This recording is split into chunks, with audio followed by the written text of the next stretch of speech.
I once talked to the wife of one of the police officers in Broward County Police Department, and apparently the police department wanted to fire one of the police officers. It's the same police officer that was strangled by her sheriff during an arrest that went viral. They wanted to fire not the fucking strangler, but the victim of the strangling. I mean, I know that's like a random statement, but it is so consistent with like what kind of cops do end up leaving the force. Like that makes sense to me.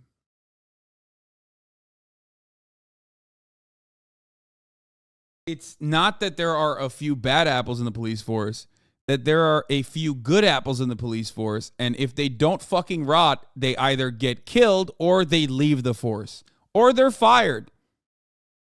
Like that one military veteran, I remember I covered it. That dude who like refused to kill someone on a like a call where someone was like very clearly trying to die by police suicide, basically suicide by cop. And I remember, where was it? He just like rolled up. He's the first car that comes on scene, refuses to shoot him.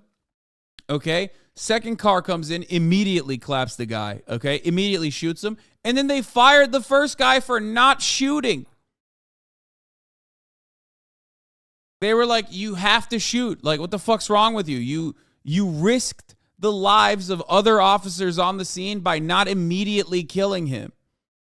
Turns out the dude didn't even have a loaded gun. It wasn't even a real gun. I think it wasn't a loaded gun. Well, it doesn't matter. He was trying to de-escalate, and he got dismissed for putting other officers in danger.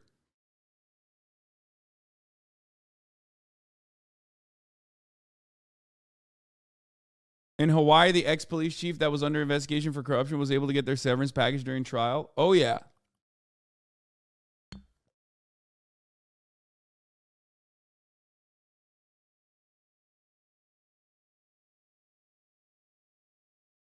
Are you talking about the West Virginia State Trooper? Was it a West Virginia State Trooper?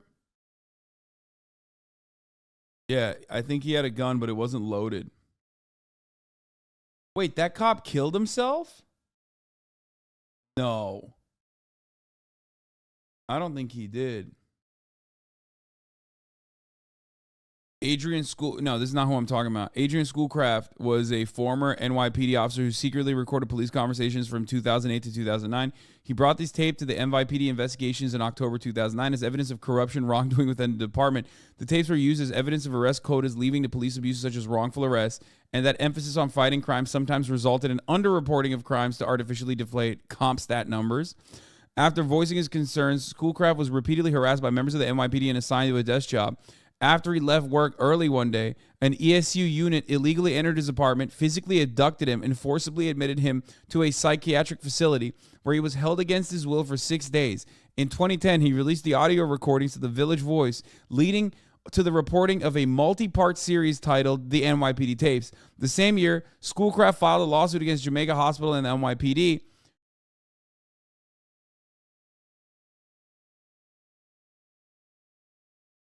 This is so commonplace, dude. Yeah, you want to know what happens to good cops? That's what happens to good cops. Bro, these motherfuckers are so insane, okay? They get away with anything. Here's the guy. Yeah, police officer fired for not shooting black suspect wins $175,000 in a wrongful termination suit.